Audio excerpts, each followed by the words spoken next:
ओम शांति। दोस्तों, आप जानते हैं कि इनर पर्सनैलिटी और आउटर पर्सनैलिटी में क्या फ़र्क है? तो थोड़ा-सा हम आज अपने थॉट्स आपके साथ शेयर कर रहे हैं। देखो, इनर पर्सनैलिटी और आउटर पर्सनैलिटी क्या कहा जाता है? जैसे आप मुझे देख रहे हो, ये जो है, ये आउटर पर्सनैलिटी है। और आउटर पर्सनैलिटी में फ़ेम आ जाता है, गोल्स आ जाते हैं, पैसा आ जाता है, कोई साधन, ये मेडलिस्टिक वर्ल्ड में आ जाते हैं हम, ये सब आउटर पर्सनैलिटी है। और लोग आजकल इतना फँस चुके हैं क्योंकि वो यूट्यूब पे, सोशल मीडिया में इतना कुछ देखते हैं। उनको थोड़ी-सी चीज़ अट्रैक्ट करती है, वो फँस जाते हैं उसमें कि मैंने उनके जैसा बनना है, मैंने ये अचीव करना है, मैंने वो अचीव करना है। क्योंकि जो गोल्स है ना, वो भी चेंज होते जा रहे हैं, रिलेशनशिप भी चेंज होते जा रहे हैं। क्यों? क्योंकि मन डिस्टर्ब है, वो स्टेबल ही नहीं है। तो आउटर पर्सनैलिटी में हम क्या देखते हैं कि सब कुछ बाहर जो इतना फैल चुका है, उसको पाने की कोशिश कर रहे हैं। ये पाना गलत बात नहीं है, पाओ, सब कुछ करो, पर ये ख़त्म कब होगा? कभी भी नहीं। क्यों? क्योंकि हम खुद से दूर हैं, इनर से दूर हैं। अब इनर क्या है? इनर है जो इस बॉडी के अंदर, वो है एनर्जी, वो है सोल, वो है जिसको हम कहते हैं आध्यात्मिक भाषा में आत्मा।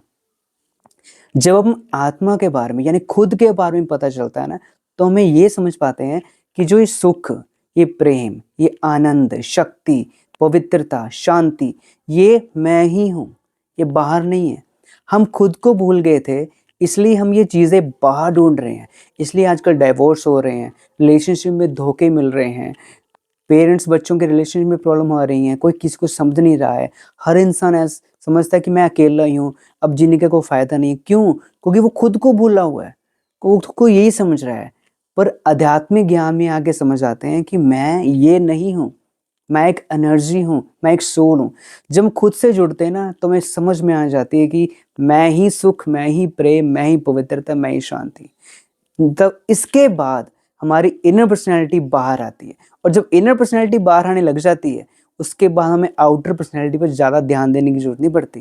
क्योंकि हमारा ऑटोमैटिकली, जैसा कहते हैं ना, face is the index of mind, इसी तरह इनर पर्सनैलिटी पे वर्क करने के बाद आउटर पर्सनैलिटी ऑटोमैटिकली दिखने लग जाती है, जहाँ कह सकते हैं संवरने लग जाती है। इसलिए मैं ये कहना चाहता हूँ, इसके लिए आध्यात्मिक ज्ञान सुनना बहुत ज़रूरी है, यानी राजयोग मेडिटेशन करना बहुत ज़रूरी है, जो कि बहुत ही सिंपल है, जिसको बच्चे से लेकर बड़े 80 ईयर्स तक कोई भी बुजुर्ग भी कर सकता है।